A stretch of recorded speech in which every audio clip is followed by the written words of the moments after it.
Behind a synagogue attack has come up with a unique defense. Arthur Chen is live in Bergen County. Arthur?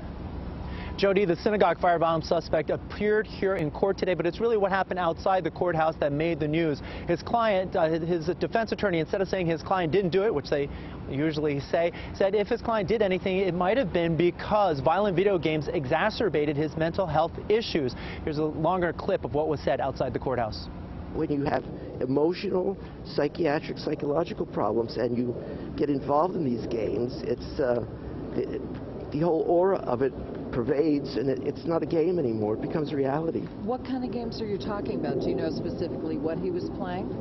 I don't know the specific games, but they are those games of violence, and I'm sure the prosecutor's office knows this too, and that's part of their whole, part of their whole case. Do you know if it's an Xbox or PlayStation? I believe he was Xbox playing. The Xbox made me do it is an oversimplification of the defense shaping up for Anthony Graziano. The Lodi native appeared in court today facing additional charges in a firebombing spree targeting Jewish locations in Bergen County.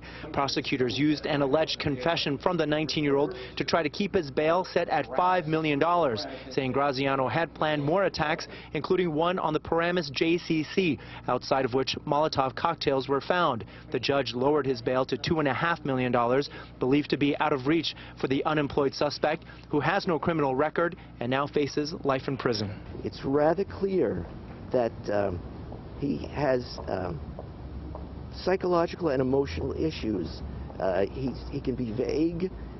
He can be maybe even delusional, might even be a word at times.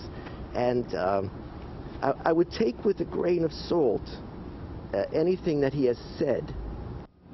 That grain of salt actually pertains to an alleged confession that Graziano gave to police when they caught up with him. We're going to talk about what prosecutors say about that confession later on tonight at 10 o'clock. We're also going to talk about a 911 call that was made last year by the suspect saying he felt crazy. We'll tell you how that fits in the whole picture. But for now, we're live in Hackensack, New Jersey. Arthur Chen, Fix 11 News. Jody?